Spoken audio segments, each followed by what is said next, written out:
présente une candidate, Geneviève Potin du PLR pour La Réunion. Bonjour. Bonjour. Alors, qui êtes-vous? Geneviève Potin, vous l'avez dit. Donc Geneviève Potin est née à Petite-Île, grandie à Petite-Île dans une famille très modeste sur le plan social, mais très riche sur le plan des valeurs, donc de gens de la terre. Ce qui m'a permis en fait de m'engager dans un grand cycle universitaire. Donc j'ai paradoxalement à mon milieu d'origine poursuivi de grandes études. Donc j'ai une maîtrise en sciences, un DESS de journalisme scientifique, mais aussi un doctorat. Donc c'est un niveau bac+8 en sociologie. Et j'ai eu le concours de conservateur de musée il y a plus de 15 ans. Donc en fait mon métier c'est de diriger des musées. Donc j'ai dirigé pendant quelques années celui de Stella Matutina. Et puis aussi, je me suis exportée, donc j'étais sur l'écomusée de Marie-Galante dans les Antilles. Et entre-temps, quand même, je suis revenue à La Réunion parce que mon pays, c'est mon pays, hein, comme tous les Réunionnais. Et je suis actuellement directrice de services culturels dans une intercommunalité. Alors, qu'est-ce qui vous motive? Qu'est-ce qui motive votre candidature à cette élection municipale à la Petite-Île? Alors en fait, c'est davantage, je le vis comme un devoir par rapport à ce que la vie m'a apporté, que ce soit sur le plan culturel, identitaire, par mon milieu d'origine justement. Je crois avoir cette sensibilité, enfin je l'ai, je crois pas, je sais certain. J'ai cette sensibilité de gens de la terre avec ses valeurs. J'ai aussi acquis un certain nombre de connaissances par mon parcours universitaire. Et j'ai une très grande maîtrise de la fonction publique territoriale puisque je suis fonctionnaire cadre de la fonction publique depuis plus de 20 ans. Et en fait, c'est vraiment aussi un constat d'échec à mon sens, de cette société moderne, surconsumérisme, qui ne donne plus de place à l'homme finalement, où l'argent, le pouvoir, les pouvoirs financiers prennent le dessus sur l'humanité. Et c'est vrai que ces questions m'ont beaucoup sensibilisée. Et aujourd'hui, je me suis dit, écoute, je fais ma part, comme un petit colibri. Même si ma petite goutte ne suffira peut-être pas à éteindre le feu, je fais ma part. Et c'est vraiment dans ce processus-là que je m'engage parce que je suis certaine d'avoir les solutions. Alors, là, je vais revenir à quelque chose de plus pragmatique, on va parler vraiment politique.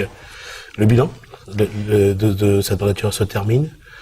Quel regard portez-vous sur ce bilan? Alors, je suis pas de nature à ni critiquer, ni cracher. Déjà, Guito Ramoun, on a grandi ensemble, donc je trouve que c'est un bon bougre. Je pense que effectivement, alors je vais vite passer sur le côté négatif, il y a eu effectivement un sacré laisser-aller avec l'explication qui est la mienne, c'est que justement on s'est embourbé, ils se sont embourbés dans des stratégies politiques et on est resté uniquement au niveau de la stratégie de politicard de base et au détriment d'un véritable service public, au détriment de la raison pour lesquelles ils ont été élus. Et voilà, je vais pas détailler, effectivement, il y a ce sentiment de laisser aller. Mais moi, je regarde le regard positif, je regarde la chose positive. Il faut savoir qu'ils ont quand même mis en place une SPL, ça veut dire une société publique locale, sur la gestion de l'eau. Et ça, c'est un pas que je trouve extraordinaire. Nous sommes les premiers de l'île de la Réunion à le faire. Et moi, je dis bravo au moins à l'équipe pour ce travail-là. Sur ce que disent la population, ce que disent les Petits-Îlois et les Petites-Îloises que vous rencontrez, qu'est-ce qu'ils veulent aujourd'hui? Qu'est-ce qu'ils ont besoin? Quelles sont leurs attentes aujourd'hui? Alors, ils ont besoin d'élus présents, ils ont besoin d'être écoutés, ils ont besoin d'une politique stable.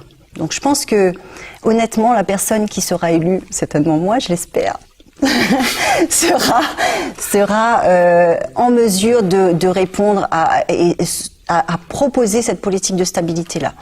Après, au niveau des jeunes, il y a effectivement un gros besoin d'animation de la ville. Ça, c'est légitime et c'est récurrent depuis que je suis née. J'ai 43 ans, ça fait le même souci qui se pose à Petite-Île.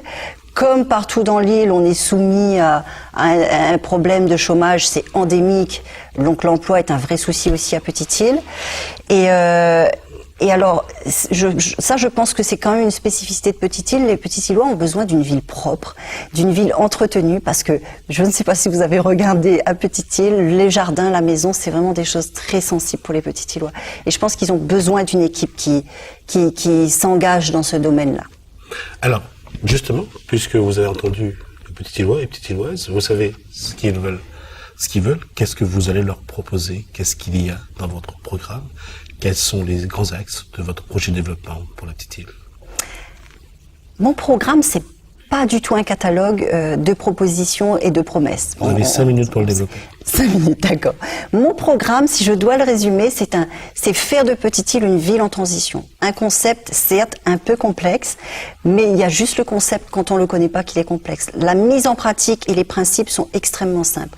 Le constat, donc, je vous disais, c'est, on est dans une société qui marche sur la tête, on est dans une société où l'homme n'a plus sa place, où c'est le pouvoir financier qui prend le tout, et surtout, on l'a vu la semaine dernière avec le problème, justement, de manque d'essence, c'est une société qui est pas prête à tout changement, à tout choc qui peut arriver, que ce soit sur le plan de la consommation, de l'alimentation, voilà. Donc en fait, une ville en transition, c'est s'adapter, c'est être prêt à tout choc qui peut arriver. Comment vous allez vous adapter des mesures à ça? C'est en proposant des solutions locales. La seule solution, c'est de revenir au local. Les solutions locales. La première, il y en a un grand nombre. Je vais vous donner les principales qui portent un peu le projet, notre projet aujourd'hui. La première, c'est la mise en place d'une monnaie locale complémentaire à l'euro. Alors nous, on a proposé pour l'instant, les petits Îlois choisiront, de l'appeler le relais. Alors, proposer une monnaie parallèle à l'euro. Parallèle. Que vous allez appeler le relais. Oui. Qui c'est qui va...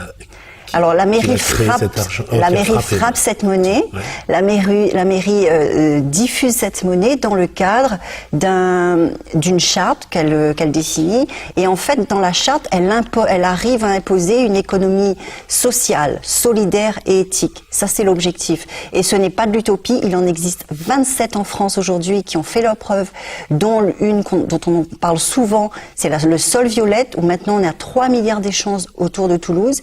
Et c'est vraiment des outils adaptés pour permettre, adaptés à des communes comme les nôtres qui sont en périphérie de grandes villes pour que la consommation se fasse localement et en fait tout ce qui est les richesses produites ici restent ici en interne.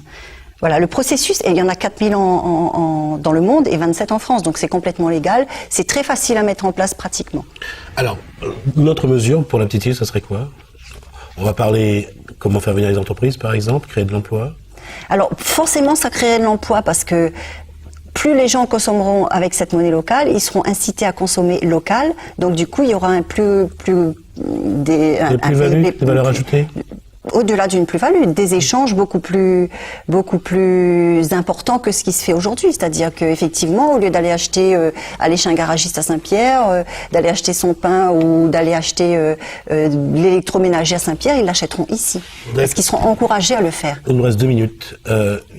Quels sont les autres axes importants? Alors les axes importants pour moi, c'est de prendre en main notre cantine et d'arrêter justement d'aller acheter nos produits à l'extérieur. Donc l'objectif, c'est de mettre en place ce qu'on appelle la régie municipale, c'est-à-dire qu'on va avoir nos propres fermes au sein de la municipalité pour pouvoir avoir des produits sains qu'on maîtrise. Sous forme de GIE, de coopérative? Sous forme d'un régie, c'est-à-dire que c'est un service communal. Ce qui va nous permettre, aujourd'hui, la mairie dépense 800 000 € pour acheter des produits à l'extérieur. Avec cette somme, on peut, rien que la moitié de cette somme, on peut créer 20 emplois de gens de Petite-Île avec cette démarche de revenir au local et de valoriser ceux qui... Nous, on a des atouts à Petite-Île et tout notre système économique va se développer à partir de ces atouts qui sont la terre, qui sont les savoir-faire, qui sont les valeurs. Et nous allons mettre en place toutes sortes de dispositifs, que ce soit des locaux pour la transformation agroalimentaire. C'est pas nous qui créons de l'emploi. On va créer le terreau pour que l'emploi puisse se développer à Petite-Île. C'est ça notre objectif. Et répondre finalement à des demandes sociales diverses. Ce qu'on va cuisiner pour les cantines, on va l'emmener pour les personnes âgées, pour les personnes handicapées, pour les personnes qui sont dans des situations sociales délicates. Ça, c'est un gros point. J'aimerais aussi qu'on mette en place, c'est la moindre des choses, non pas un marché forain, mais un marché des producteurs. Qu'on puisse justement apporter tout le terreau, toute cette base pour que toute l'activité économique, mais locale, c'est diversifier l'économie locale. C'est ça notre credo, on va dire. C'est ça, à mon sens, la solution pour un territoire comme Petite-Île. Alors, on arrive presque à la fin. Juste une question et en quelques mots. Qu'est-ce que vous avez envie pour la petite île? En quelques mots. J'ai envie que la petite île reprenne confiance en elle dans son pouvoir. Je voudrais un programme. Mon programme, c'est une révolution tranquille. D'accord. Une révolution de la conscience. Et c'est ça notre objectif. Merci Geneviève Potin. Je vais donc être candidate pour le PLR, pour la Réunion. Nous accueillons une autre candidate.